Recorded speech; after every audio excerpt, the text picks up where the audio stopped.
Quando pensamos em socialismo, lembramos primeiro de Karl Marx, da ditadura do proletariado e da luta pela igualdade econômica. Mas esse não foi o único socialismo do século XIX. Havia ainda o socialismo de Charles Fourier, Saint-Simon e Ferdinand Lassalle. Mas havia também outro socialismo hoje completamente esquecido, que sofreu influência da teoria evolucionista de Darwin, um socialismo que falava das características biológicas de raça. Esse foi o socialismo de Hitler.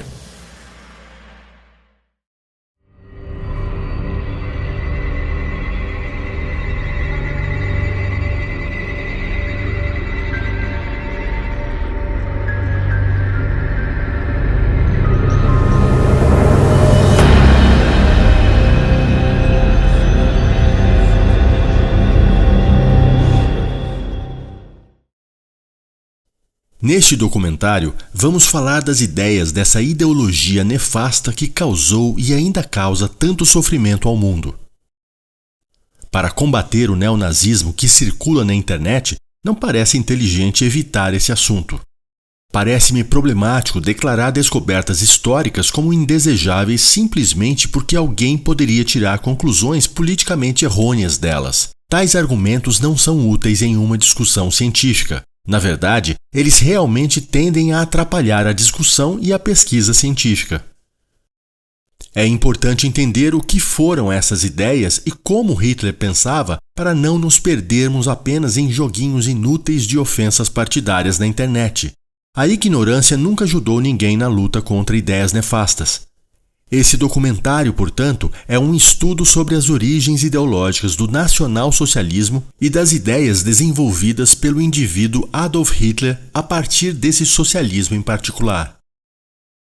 Depois da publicação de A Origem das Espécies de Darwin, em 1859, surgiram muitos naturalistas que pensaram o socialismo com base no conceito evolucionista de Darwin.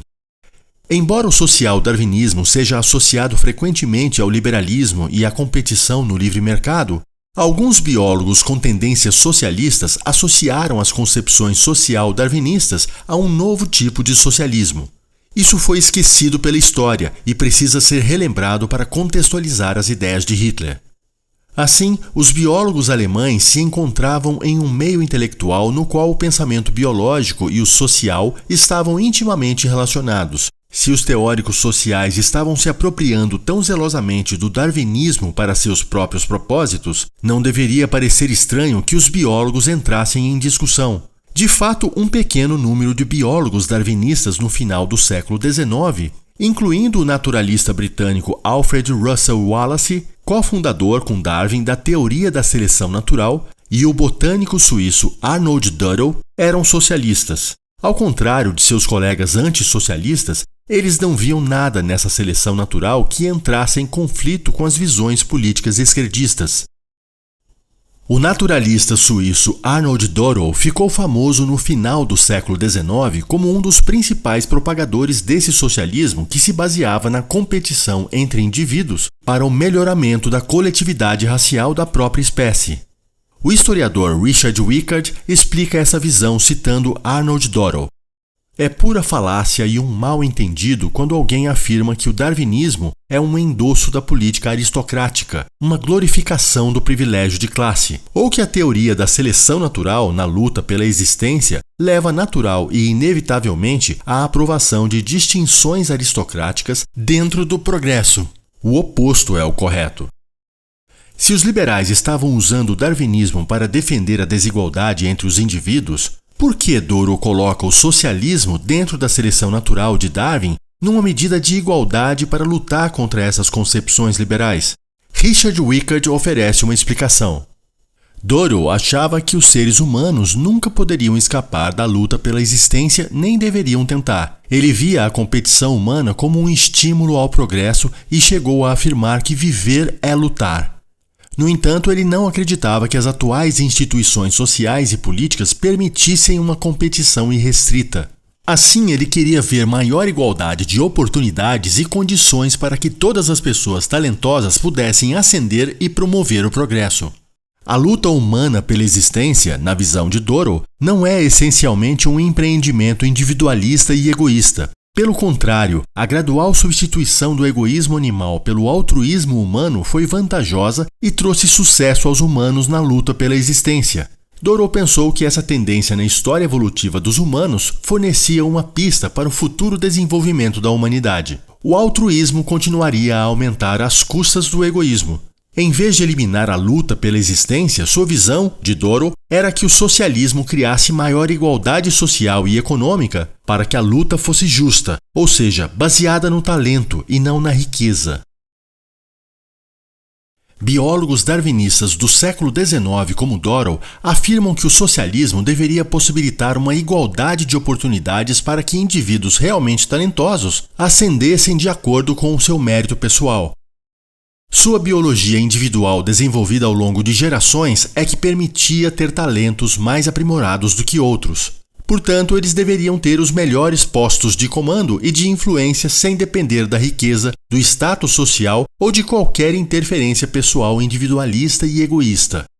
Ou seja, a política deveria desobstruir os caminhos para que todos os indivíduos talentosos chegassem a postos mais altos. Para Doro, isso garantiria a evolução e o progresso da espécie no coletivo da raça. Foi nas ideias desses intelectuais que o pensamento político e social de Hitler se baseou. Ele era um social-darwinista ferrenho e acreditava piamente no princípio da luta das espécies, da luta da sobrevivência do mais forte. Isso fica claro em seus discursos. A política não é e não pode ser outra coisa senão a realização dos interesses vitais de um povo e a realização prática de luta pela vida com todos os meios disponíveis. Assim fica bem claro que essa luta pela vida tem seu ponto de partida inicial no próprio povo, e que ao mesmo tempo o povo é o objeto e o valor em si mesmo que deve ser preservado. Todas as funções desse corpo político devem, em última análise, cumprir apenas um propósito: garantir a preservação deste corpo no futuro. Na historiografia, alguns historiadores mais antigos colocavam em dúvida essa visão social da sobrevivência em Hitler, dizendo que talvez ele não acreditasse mesmo na evolução e nos princípios darwinistas. Mas isso é completamente falso. Otto Dietrich, por exemplo, que foi secretário de imprensa de Hitler, teve muitas conversas com o Führer e conta em suas memórias. Entre as próprias justificativas de Hitler para suas ações estava a sua filosofia da natureza. Tanto em discursos públicos quanto em conversas privadas, ele se referia repetidamente a essa filosofia, com o objetivo de convencer seus ouvintes de que essa filosofia representava a verdade final sobre a vida. Ele tomou princípios como a luta pela existência, a sobrevivência do mais apto e mais forte pela lei da natureza e o considerou um imperativo superior, que também deve reger a vida comunitária dos homens. Seguiu-se para ele que o poder estava certo, que seus próprios métodos violentos estavam, portanto, absolutamente de acordo com as leis da natureza. Hitler não era só um social-darwinista, ele acreditava realmente na luta pelos recursos e na sobrevivência do mais forte como leis da natureza irrefutáveis que também devem reger a sociedade e a vida social dos indivíduos. Esse conceito de que a sociedade deve ser reestruturada para se ajustar às leis da natureza merece ser explicado em mais detalhes, porque é o ponto central da visão socialista de Hitler. É isso o que ele demonstra acreditar em um discurso feito a seus soldados no fim da guerra, quando a vitória dos aliados era iminente. Vemos em todos os estados, em todas as épocas deste mundo, o resultado de um processo de vida sem fim. E é impossível dizer em determinado momento: agora esse processo de desenvolvimento vai parar. Mas é da natureza de todo o desenvolvimento, de todas as coisas, que toda a esterilização desse processo de vida deve levar à morte. Pelo contrário, é da essência da natureza que o mais capaz seja sempre destacado e individualizado, o que significa que dentro do povo deve ser aberto o caminho para o capaz, que não se deve impedi-lo por meio de ordenações sociais ou da situação financeira, mas também se deve garantir que um fluxo contínuo de sangue fresco venha de baixo para cima, e que tudo que está podre e lento morra, porque tem que morrer, porque está maduro para morrer, e não deve ser mantido.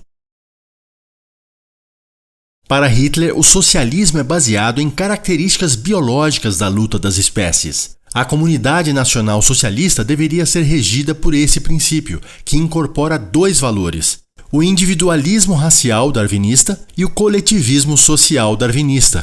Para entendermos o socialismo de Hitler, esses dois conceitos devem estar lado a lado. Ele concilia o coletivo da raça, que é o agente histórico por excelência, com as individualidades biológicas de cada membro dessa raça. Para ele, as individualidades biológicas devem ter liberdade para aprimorar seus talentos e levar à evolução da raça. Vários amigos e conselheiros de Hitler, como o próprio Otto Wagner, confirmam essa visão do Führer. Otto Wagner foi um dos principais aliados de Hitler nos anos 20 e começo dos anos 30. Ele conta o que o Führer lhe disse uma vez. Hitler, quando olho para a ideia do coletivismo, na verdade, descubro que ela contém e deve acarretar um nivelamento por baixo. No que diz respeito a isso, todo o conceito e nacionalização na forma que foi tentado e exigido até agora me parece errado.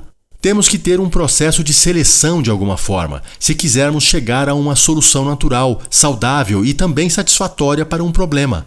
Um processo de seleção para aqueles que devem ter direito de propriedade e a titularidade de empresas. Sabemos que Hitler entendia que a raça ariana era biologicamente superior às outras raças. Por isso é importante compreender o que ele entendia por raça. Em primeiro lugar, o valor interior de um povo, que passa de geração em geração como herança e genótipo, valor que sofre alteração apenas quando o portador dessa herança, o próprio povo, muda em termos de sua composição genética.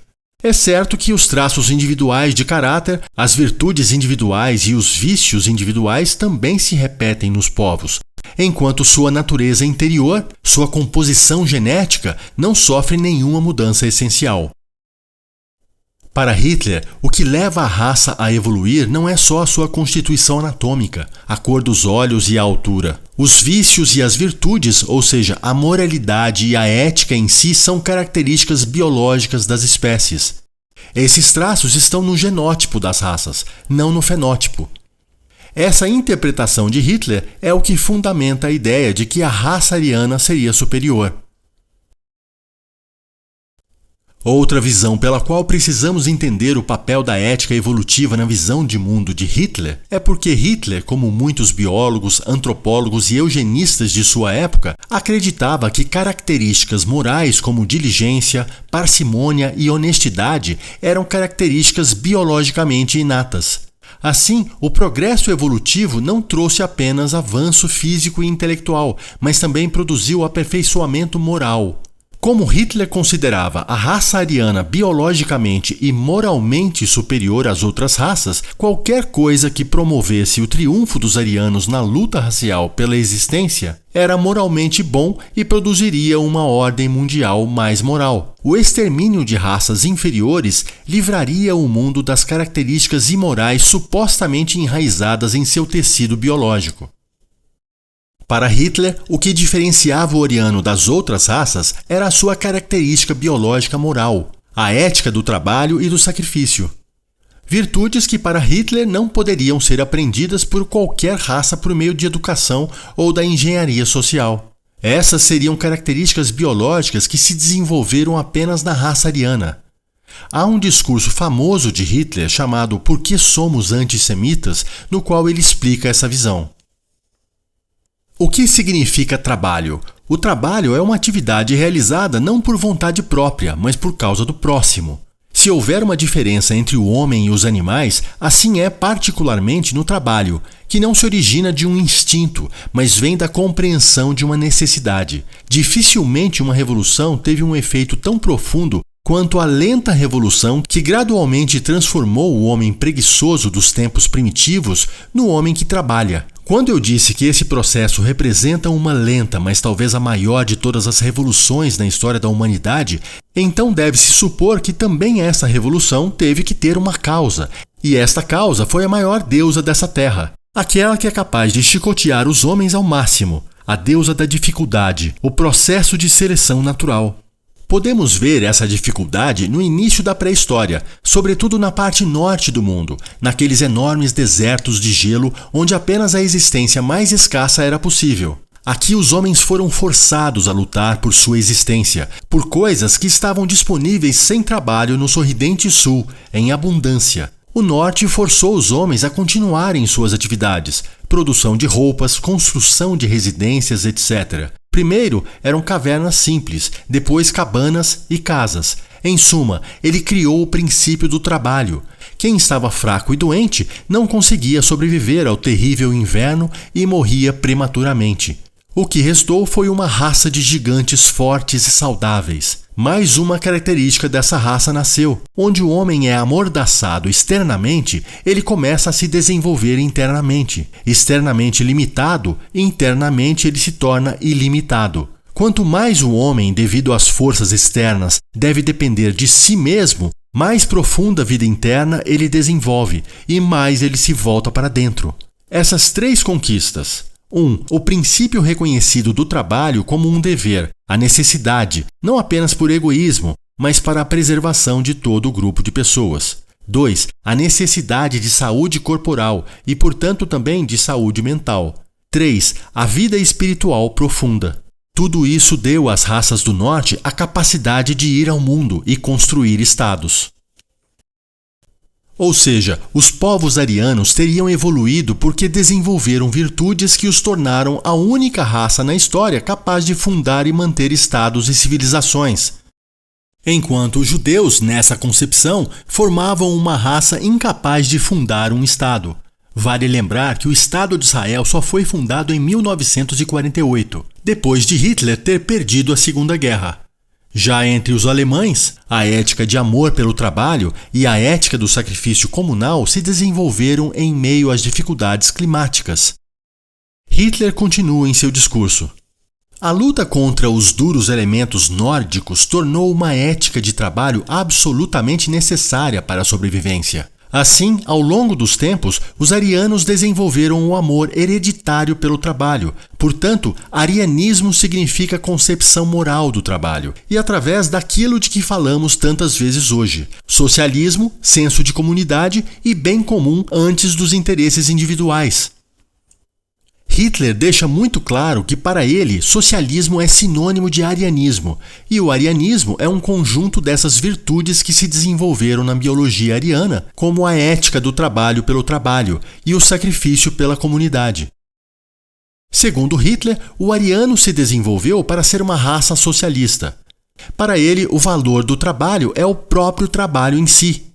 Mas a oficina, a ferramenta, a máquina e a fábrica em si não são um valor que produz valor por si só, mas apenas um meio para um fim que se torna produtor de valor quando você trabalha com eles. O que produz valor é o trabalho. Para mim, o dinheiro é apenas um troco pelo trabalho realizado. Só há valor se houver resultado de trabalho por trás dele, e apenas na medida do resultado desse trabalho. Onde não há resultado, não se pode atribuir nenhum valor a ele. Portanto, Hitler acreditava na teoria do valor-trabalho, mas defendia que apenas a raça ariana teria ética e virtudes desenvolvidas no seu interior para aplicar esse trabalho na construção de uma comunidade ou de um estado.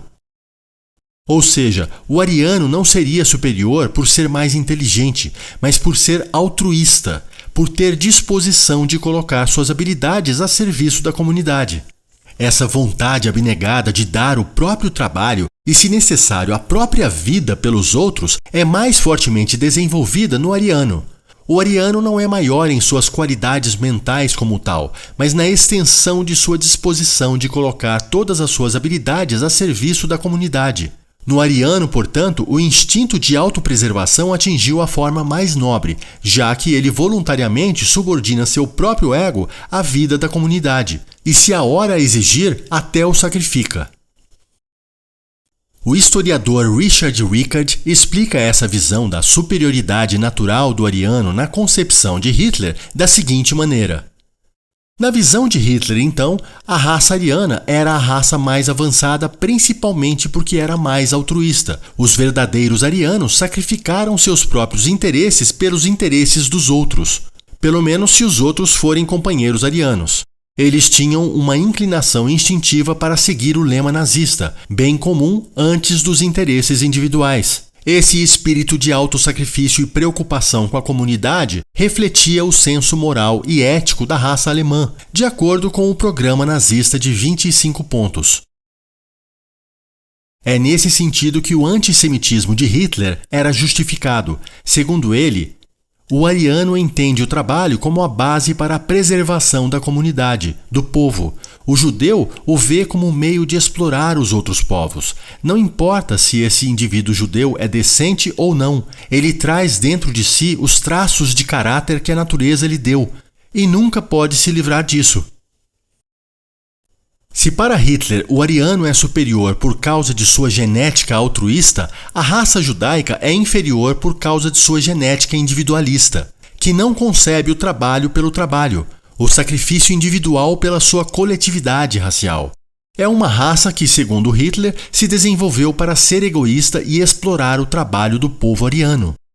Seu senso de sacrifício, dos judeus, é aparente, e apenas existe enquanto a existência do indivíduo torna absolutamente necessário. O judeu só está unido quando um perigo comum o obriga. Se faltam esses dois fundamentos, as qualidades do egoísmo mais crasso se manifestam, e num piscar de olhos, o povo unido se transforma em uma horda de ratos, numa luta sangrenta entre si. Hitler vê a principal diferença no caráter da raça germânico-ariana e da raça judaica em suas posições fundamentalmente diferentes em relação ao trabalho como um fim em si mesmo ou como um meio para um fim. Ver o trabalho como um fim em si mesmo era, claro, a posição dos arianos, enquanto o trabalho como meio e fim caracterizava os judeus. Hitler deixa clara sua crença nessa visão deturpada e pseudocientífica da superioridade altruísta do ariano e inferioridade egoísta do judeu numa conversa com Joseph Goebbels, quando os nazistas debatiam o que fazer com os judeus aprisionados. Antes de optarem pela solução final que desembocou no Holocausto, eles tiveram a ideia de enviar os judeus para a Sibéria. Então Hitler respondeu: existem, no entanto, entre os judeus elementos que agem como uma brutalidade perigosa e séria de vingança. Por isso, o Führer também não deseja que os judeus sejam evacuados para a Sibéria. Lá, sobre as mais duras condições de vida, eles sem dúvida voltariam a representar um elemento vital. Hitler temia que os judeus se tornassem uma raça tão superior quanto a ariana se fossem enviados para a Sibéria, onde o frio e as dificuldades mudariam sua natureza. Isso mostra o nível da estupidez pseudocientífica que os nacionalsocialistas e principalmente Hitler acreditavam. O historiador Richard Wickard resume a diferença que Hitler acreditava existir entre judeus e arianos. Segundo Hitler, portanto, os judeus então eram por natureza tímidos para o trabalho e exploravam os outros para sobreviver. Eles não faziam nenhuma contribuição econômica real para a sociedade. Pelo contrário, usavam táticas inteligentes e astutas para forçar os outros a produzir para eles. Hitler os pintava como os capitalistas gananciosos explorando o trabalho de homens comuns para que não tivessem que trabalhar por conta própria. Eles eram responsáveis por tudo que Hitler considerava opressivo no sistema econômico alemão. Na mentalidade de Hitler, o judeu era a encarnação da exploração capitalista, aquele que não trabalha e vive do trabalho dos outros. O judeu seria geneticamente predisposto a viver às custas da única raça que produz valor com o trabalho. Por isso, o capitalismo para Hitler é uma exploração judaica das características socialistas arianas. Note que para Hitler, o individualismo não nasce do pensamento liberal e dos direitos individuais. O individualismo, segundo ele, vinha das características biológicas de certas raças. Muitos historiadores analisaram o anti-individualismo de Hitler, seu desdém pelos direitos individuais e sua insistência de que a nação ou a raça tem precedência sobre as liberdades individuais. No entanto, nenhum historiador analisou como essas ideias sobre a relação entre o individual e o coletivo irradiaram de uma ética evolutiva. Como Hitler acreditava que o progresso evolutivo era o bem maior, ele sujeitou os interesses e direitos do indivíduo aos do coletivo. No processo evolutivo, miríades de indivíduos em todas as espécies pereceram, afinal, para o benefício da espécie. O indivíduo tem pouco ou nenhuma importância no esquema evolutivo mais amplo. Hitler acreditava que essa sujeição do indivíduo à raça promovia um bem maior e encorajou os arianos a se sacrificarem em nome de seus companheiros arianos. Hitler tinha certeza de que seu desdém pelo indivíduo era consistente com as leis da natureza. Afinal, a natureza sacrificou multidões na luta pela existência para abrir caminho para o triunfo do mais apto. O anti-individualismo de Hitler, então, foi modelado após a luta darwinista pela existência. Isso refletia sua preocupação abrangente com o futuro desenvolvimento evolucionário da humanidade. Sua preocupação com a humanidade era completamente abstrata, é claro, como tinha que ser, já que os indivíduos não contavam para nada. Em seu livro de memórias, Otto Wagner, confidente de Hitler, confirma essa interpretação do Führer sobre o individualismo e o coletivismo. Hitler: aqui você vê a diferença entre a antiga era do individualismo e o socialismo que está no horizonte. No passado, isto é, para a maioria das pessoas ainda é o presente, o indivíduo é tudo. Tudo se destina a manter sua vida e melhorar sua existência. Tudo se concentra nele. Ele é o centro. Todo mundo é uma figura central, como é oficialmente reconhecido em seus direitos humanos adquiridos. No socialismo do futuro, ao contrário, o que conta é o todo, a comunidade, o Volk. O indivíduo e sua vida desempenham apenas um papel subsidiário. Ele pode ser sacrificado. Ele está preparado para se sacrificar se o todo exigir, se o bem comum exigir. Portanto, segundo Hitler, o indivíduo tem um valor apenas instrumental para a evolução da raça e pode ser sacrificado se a evolução natural assim exigir. Em oposição ao individualismo judaico estaria o coletivismo ariano. O amor ariano pelo trabalho e sua ética de sacrifício comunitário possibilitaram que o Estado fosse fundado. Para Hitler, as virtudes genéticas arianas seriam o verdadeiro fundamento do Estado e não qualquer visão econômica.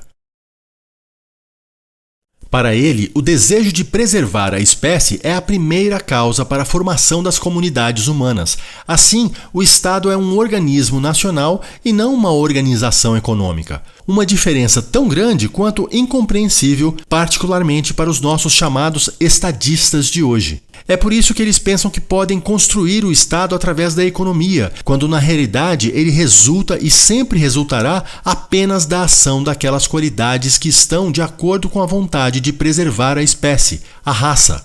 E estas são sempre virtudes heróicas, e nunca o egoísmo dos lojistas, pois a preservação da existência de uma espécie pressupõe um espírito de sacrifício do indivíduo. Ou seja, a criação do Estado está ligada a uma ética de sacrifício pela comunidade e de amor ao trabalho. Não depende do respeito aos direitos individuais e da liberdade econômica como defende o liberalismo.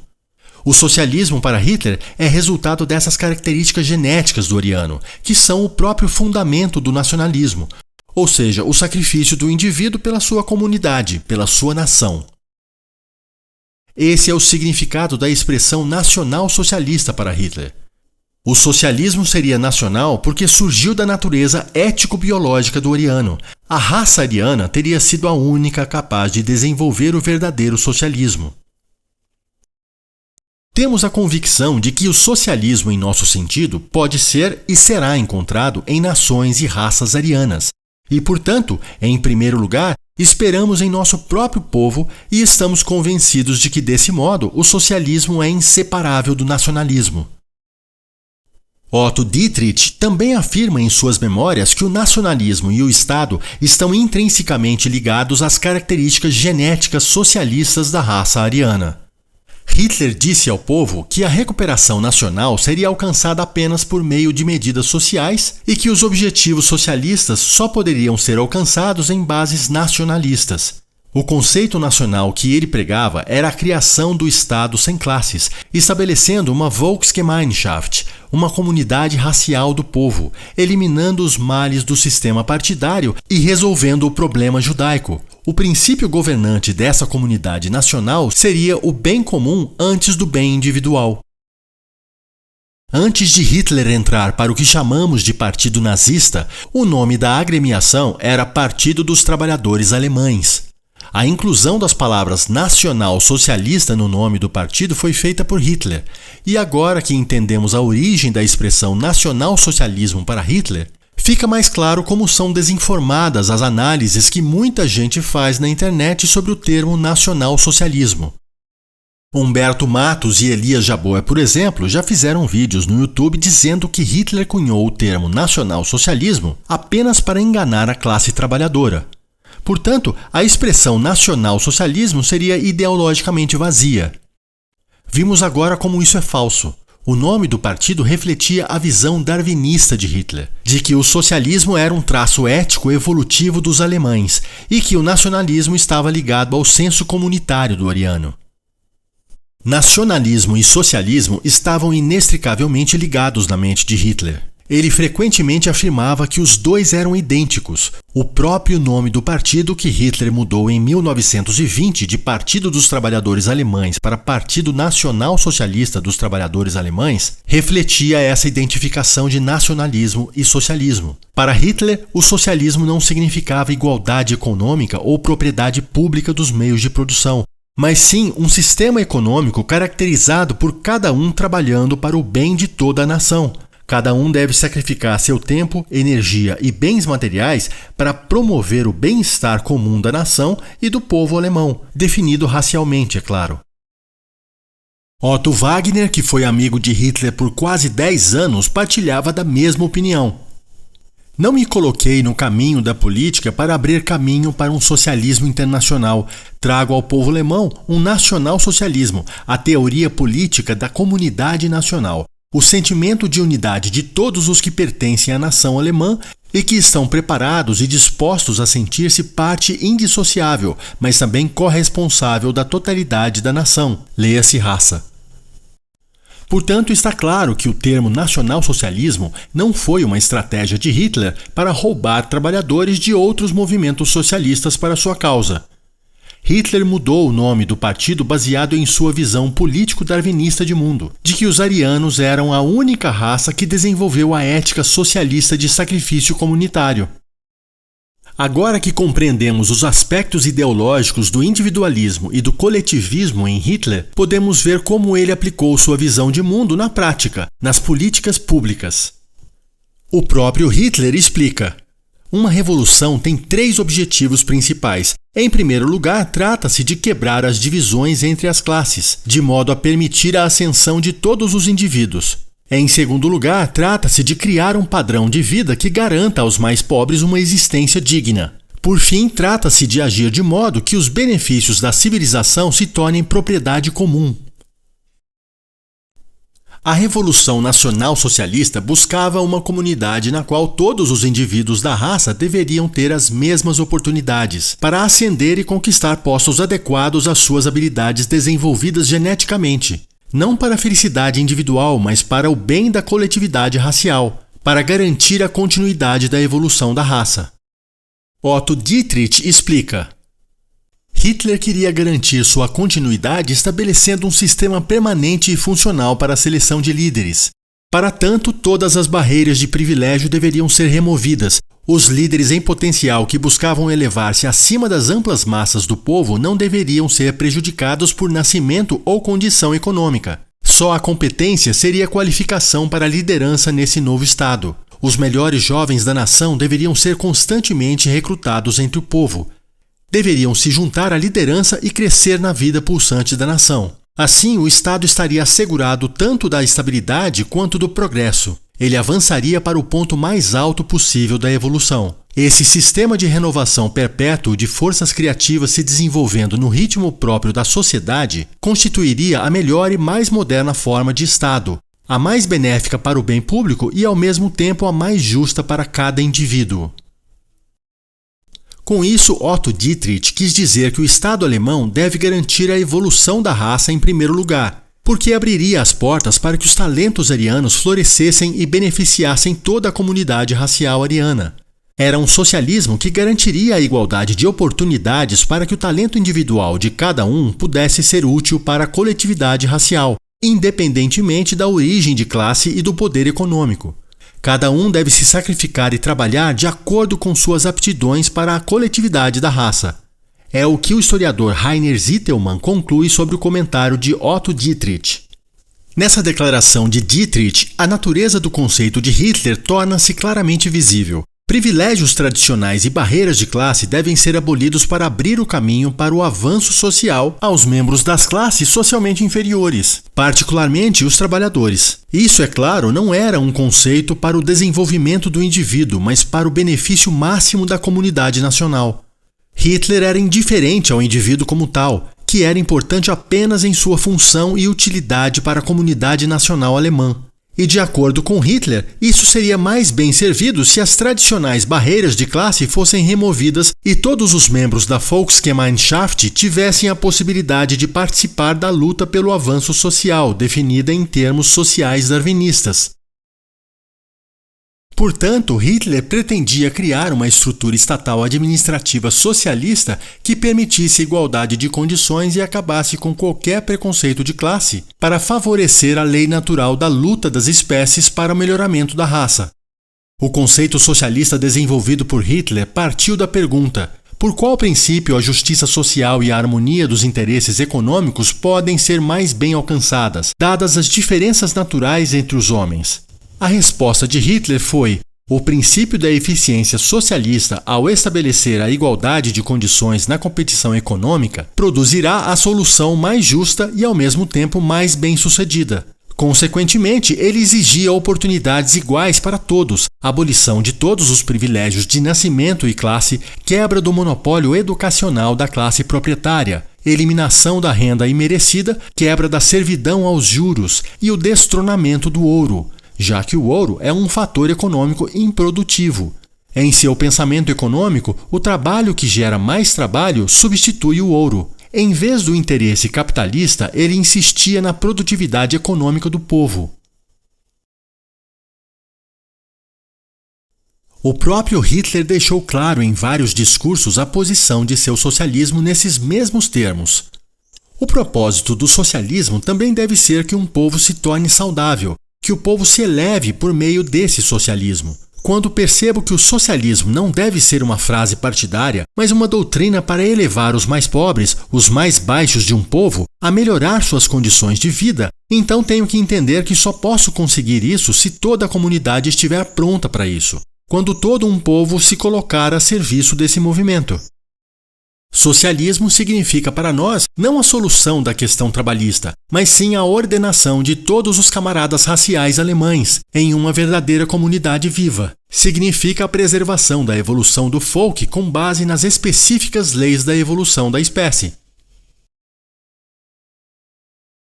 Nessa última citação, Hitler deixa muito claro que seu socialismo seguia os princípios defendidos por biólogos sociais darwinistas do século XIX, como o naturalista suíço Arnold Dorrell.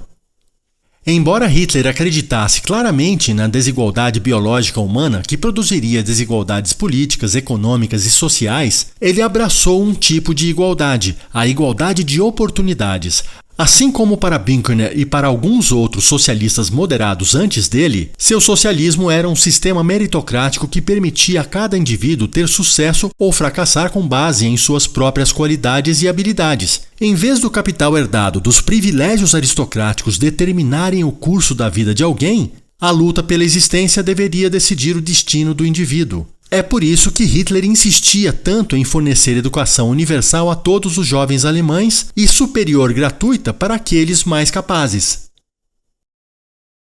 Vale esclarecer que quando falamos de igualdade de oportunidades e de um sistema meritocrático, não estamos falando no sentido que essas palavras possuem hoje em dia. Não é a meritocracia como defendida pelos liberais, nem a igualdade de oportunidades defendida pelos social-democratas. Existe uma diferença ideológica substancial nesses termos para Hitler. A fim de evitar qualquer mal-entendido, devemos primeiro explorar as diferenças entre as ideias de Hitler e o conceito de igualdade de oportunidades como definimos hoje. Quando falamos hoje de igualdade de oportunidades, estamos nos referindo a todos os seres humanos, independentemente de nacionalidade, cor, sexo ou religião. Com Hitler, no entanto, essa exigência se aplica apenas aos membros da comunidade nacional alemã, ou seja, em primeiro lugar, não às outras nacionalidades. Em segundo lugar, não aos grupos que foram segregados da comunidade alemã racialmente definida, ou seja, judeus, ciganos e portadores de doenças hereditárias. As mulheres também são excluídas, pelo menos no que diz respeito ao exercício de cargos políticos. Segundo o próprio Hitler, o princípio da igualdade de oportunidades sustentava o princípio de seu socialismo. O socialismo é um esforço para preencher a grande lacuna que existe em um povo entre a mais alta inteligência e a força de trabalho mais primitiva, e para garantir que o influxo seja ininterrupto e que o todo represente uma única entidade cultural, intelectual e econômica. Como a igualdade de oportunidades eliminava a diferença social e econômica entre os arianos em benefício da evolução de toda a raça, ele falava que a união de todos os membros da comunidade nacional estava no sangue e na nacionalidade, não no status econômico. Conhecemos apenas um orgulho, que é servo de um povo. Você não vem até nós como um burguês ou proletário. Conosco não há consciência de classe ou status. Primeiro, jogue fora todo o seu passado. Libera-se desses conceitos e reconheça o que os conecta ao outro, o sangue comum.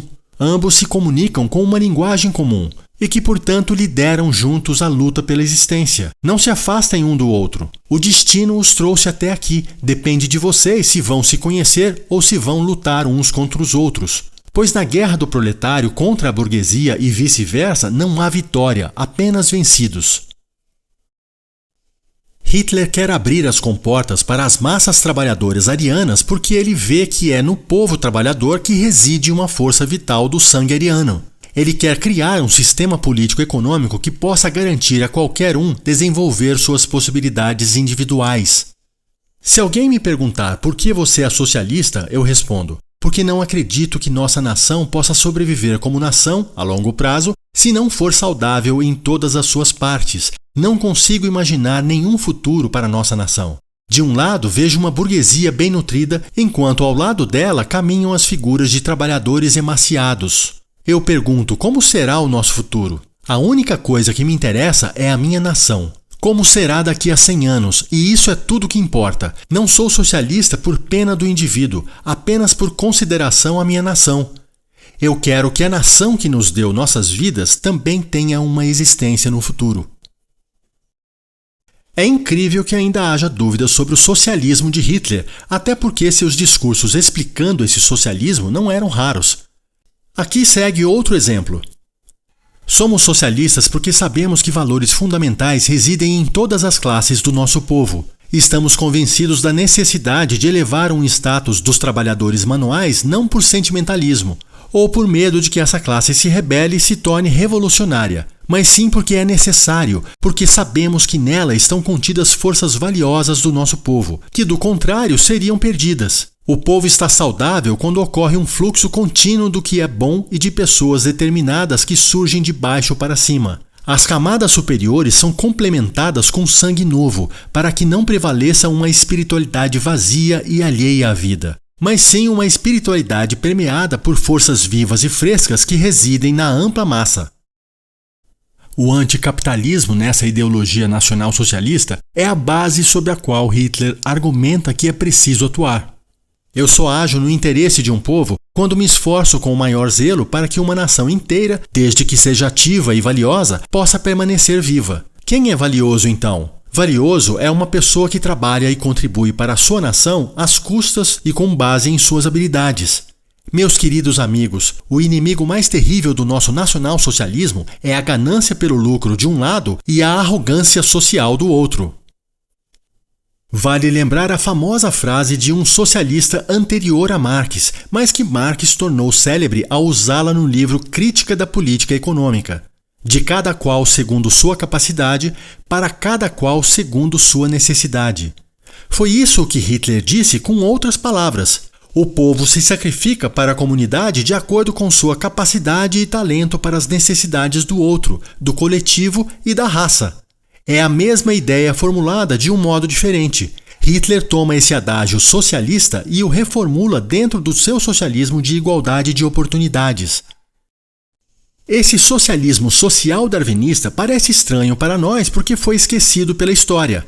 Ele se tornou obsoleto principalmente por causa da influência nefasta de Hitler. Mas nosso desconhecimento não muda o fato de Hitler ter sido um socialista da tradição social darwinista do século XIX. Por isso é tão fundamental entender a base teórica do socialismo de Hitler. Só assim é possível interpretar de modo mais preciso as políticas econômicas e sociais que os alemães tentaram implementar naquele curto período da história do nacionalsocialismo, que só causou desgraça e tragédia.